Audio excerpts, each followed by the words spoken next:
Now let's get to part one of a conversation I recently had with one of my favorite people from the city of Portland, Interim Administrator Michael Jordan. He has a unique mix of extensive government work in leadership positions and an insider's look at how the machine that is the city of Portland really works. And he's one of the main folks on the inside now trying to make it better. The big takeaway tonight, the city budget is in big trouble.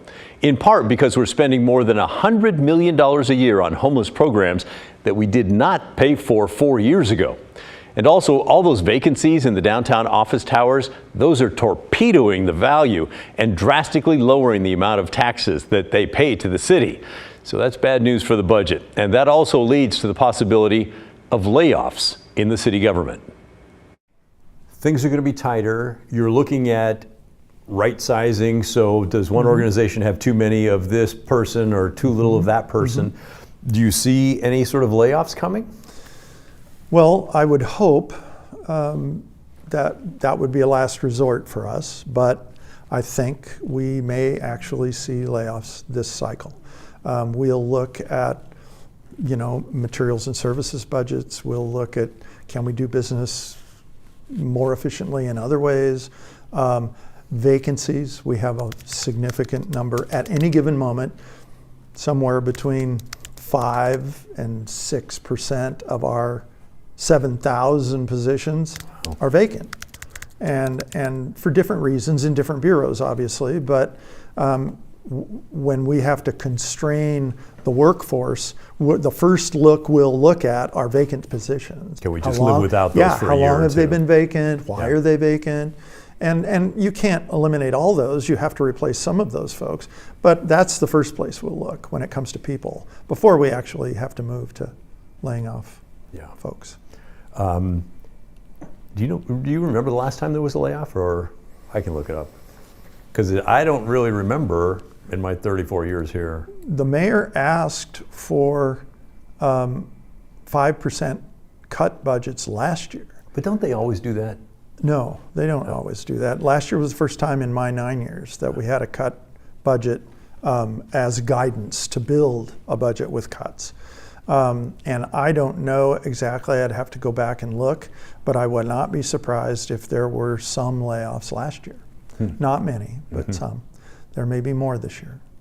And this constraint is going to go on for, I would say, a few years.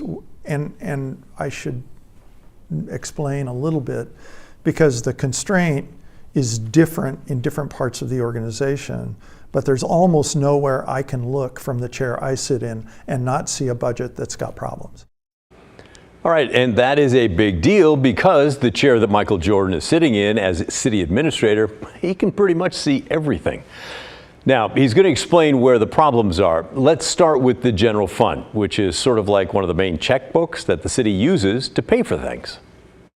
The general fund has two problems. One, we are running a number of very expensive programs that didn't even exist 4 years ago. The shelters, 1,000 shelter beds that have to be run around the city, all of the street coordination that goes on, the people that go out and meet with homeless people and navigation. We're paying for an office that does that. The incident reduction program, which are the ones that clean up camps, clean up litter, take care of all those issues. We're spending, I would say, well north of $100 million on that didn't exist 5 years ago in the general fund. But wait, there's more. Half the money that comes to the city is from property taxes. And that's where the downtown vacancies are a real problem. The property values are down so much that they're reducing the overall percentage of new tax money flowing into the city.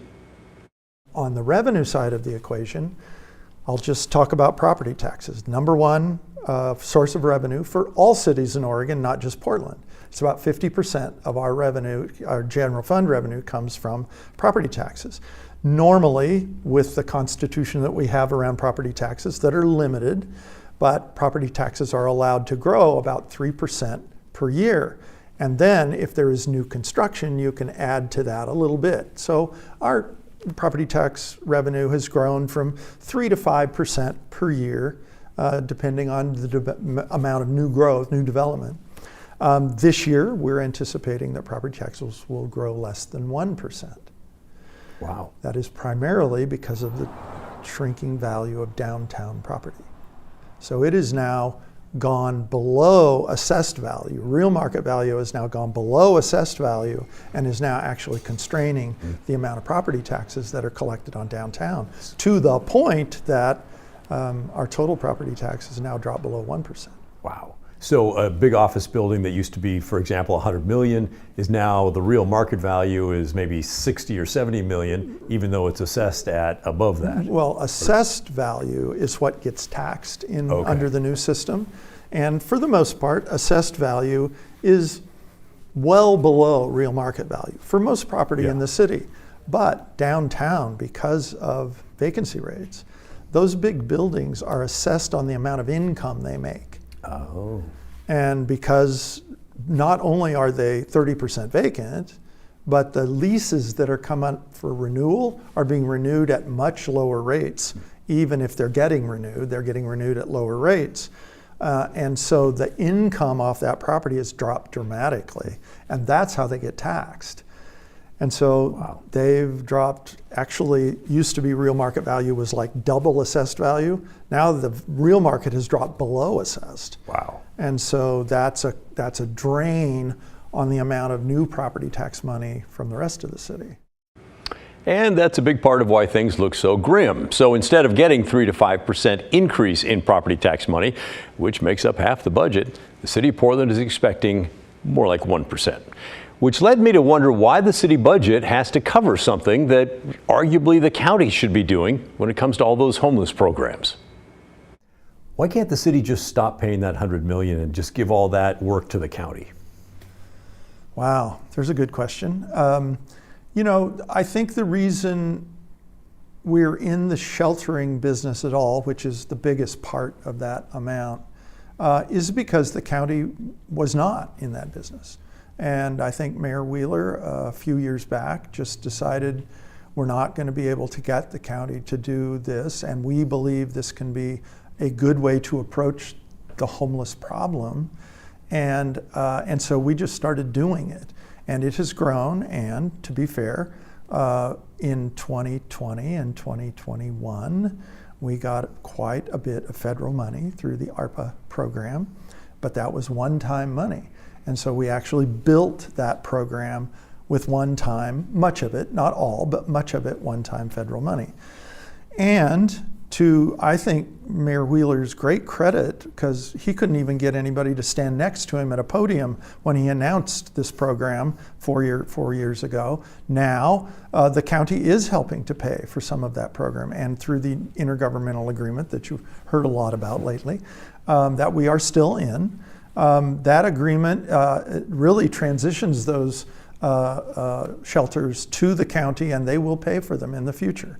Now, how quickly that transition can occur, we have a 3-year agreement with them. We're hopeful that that transition occurs next year. But I also know that that's a really complicated transition. So we're hoping, that we'll get some relief there. There are challenges with the money that the county gets from the metro income tax, and that is also perhaps in flux. Metro is looking at potentially going back to voters with a restructured maybe increase tax the income where you get hit with it. that might increase the income, might lower the rate of the payment, might also carve off some of that money to go to actually building affordable housing. Right now, it's restricted to only services that support the houseless effort. So if the amount is constrained by changing the way the tax is collected, and you carve off a fairly substantial amount to actually build housing, that leaves a constrained amount to pay for services like sheltering. Yeah. And so it's a challenging environment and really complicated, and I don't want to overcomplicate it, but I think it all adds up to a pretty challenging time for the next few years. Okay, so we've learned so far that the city budget will be very tight this next year and might actually force layoffs. Part of the problem is lower values for office buildings downtown because they have so many empty offices and empty floors. That means less tax money for the city. We've also learned the city is paying $100 million a year for homeless services, further straining an already strained budget. Tomorrow, we'll feature part 2 of my conversation with Mr. Jordan, taking a closer look at the inner workings of the city of Portland and how things are going when it comes to the government's transition that's been happening behind the scenes. It all becomes official in January. But in the meantime, what's going through your mind?